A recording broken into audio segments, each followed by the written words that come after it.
Eine Fassade wie ein Smaragd. So empfängt das Fabiani-Haus seine Besucher. Ich bin Alex, Volontär bei Open House Wien, und ich habe heute die große Ehre, euch dieses Juwel des Wiener Jugendstils vorstellen zu dürfen. Errichtet wurde dieses Gebäude zwischen 1898 und 1901 für den Möbelhersteller Portois und Fix, den zweitgrößten Möbelausstatter der österreichisch-ungarischen Monarchie.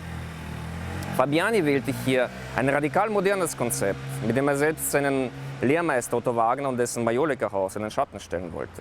Eine radikale Modernität, eine Fusion zwischen Wohnhaus, Werkstätte und Repräsentationsräumen schwebte ihm vor. Fabiani wählte für die Fassadengliederung eine strenge Geometrie.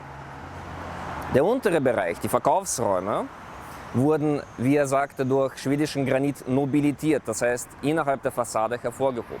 Bedauerlicherweise ist der Großteil dieses Materials heute verloren gegangen. Man sieht nur mehr Spuren in der Sockelzone. Die Verkaufsräume waren folgendermaßen in der Horizontalen gegliedert. 4 Bereiche im Erdgeschoss, die über das Mezzanin erschlossen wurden. Das deshalb, weil die 3 Zugänge, die wir sehen, unterschiedliche Funktionen hatten. Ganz links im Bild der Zugang für die Mitarbeiter, die Richtung Herz der Anlage gingen zur Fabrik. In der Mitte der Zugang für die Bewohner des Hauses, für die gedachten Bewohner. Und ganz rechts der Zugang, oder besser gesagt die Einfahrt für die Kunden, welche über das rechte Tor hineinkamen, ins Mezzanin emporstiegen und vom Mezzanin aus hinunter in die 4 separierten Verkaufsräume hinabblicken konnten. Aber nun zum Wohnhaus, zur eigentlichen Juwelenzone des Gebäudes, zu diesen schimmernden Pyrogranitplatten, welche in Ungarn gefertigt wurden. Diese wundervolle Fassade, die einen Effekt einer schimmernden Wasseroberfläche erzeugt, dazu noch dekoriert wird mit diesen kleinen, dezenten Bronzeablicken in den Fenstern. Sie dienten ursprünglich dem Schutz der nicht mehr vorhandenen Stoffjalousien, waren ursprünglich keine Wohnungen. Es war kein Wohnhaus. Max Fabiani nannte das eher ein Lagerhaus mit Wohnhausfenstern, welches eventuell später als Wohnhaus genutzt werden könnte. Alles, was wir sehen, ist eigentlich ein Geschäft. Im ersten Obergeschoss befanden sich die prachtvollsten Schauwohnungen überhaupt. Stil Louis XIV bis Moderne wurde dort präsentiert. Im zweiten Obergeschoss hochqualitatives und im dritten Obergeschoss gesamte Wohnungsausstattungen und Hotelinterieurs. Das ganze Haus diente als Schauhaus. Der Kunde sollte im Maßstab 1:1 die Fertigkeiten der Firma Portois und Fix bewundern können und sich dann natürlich zum Kauf entscheiden. Über der hocheleganten Regenrinne im Dachgeschoss hingegen befanden sich nicht die Wohnungen der Firmeneigentümer, nein, da waren Werkstätten untergebracht.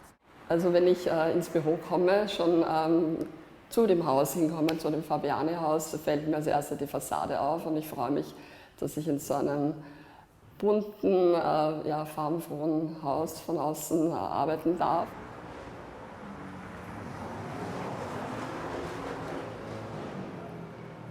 Hier sind wir im Prunkstiegenhaus, welches von einem eleganten, dezenten Jugendstildekor geziert wird und einer aus Naturstein gefassten Sockelzone.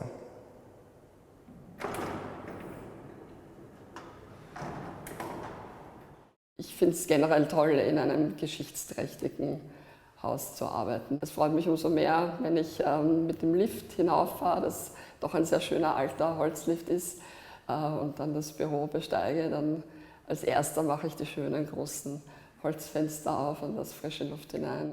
Von den großen Fenstern im Prunkstiegenhaus aus sieht man das Herz des Unternehmens, das Fabriksgebäude, in dem der Sitz der Direktion, Vertrieb und auch die Herstellung der Möbel untergebracht war. Darüber befand sich ein Zeichenbüro, Lackierereien, Textilmanufakturen und auch ein Depot. Alles in einem Haus untergebracht. Wir sind hierher gezogen im Dezember letzten Jahres. Der große Vorteil ist natürlich eine schöne Höhe. Das ist bei jedem Loft so. Und uns hat natürlich auch dieser industrielle Charakter angesprochen, also dass es alles roh ist, dass man das sieht. Die Originalsubstanz ist von den Architekten, die das gesamte Gebäude bearbeitet haben, natürlich überarbeitet worden, weil es statisch-konstruktiv anscheinend nicht mehr ganz entsprochen hat. Es sind Träger eingezogen worden, aber die sind so untergebracht worden, dass sie jetzt nicht auffallen, weil das jetzt sowieso eine heterogene Konstruktion ist. Die ganze Decke, die ist sehr reduziert, ausgemergelt, damals gemacht worden, wie es produziert worden ist. Diese alte Substanz sozusagen auch herauszuschälen und die Substanz so zu erhalten, wie sie ist in der Optik. Auch für Max Fabiani galt die Architekturdefinition nach Adolf Loos. Architektur muss primär im Menschen Gefühle erwecken. Und ich denke, das ist Max Fabiani mit diesem Gebäude sehr gut gelungen.